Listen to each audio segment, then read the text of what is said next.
Уря. Учим русский язык. Произношение. Здравствуйте. Здравствуйте, чем могу помочь? Здравствуйте.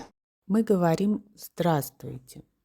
Обратите внимание, мы пишем букву «В», но не произносим. Мы можем сказать «здрасте». Это беглое произношение. Здрасте всем. Здрасте. Здравствуйте. Здравствуйте. Да, здравствуйте. И мы можем сказать «здрасте».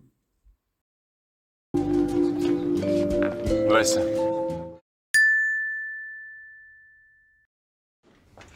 О, здрасте. Здрасте.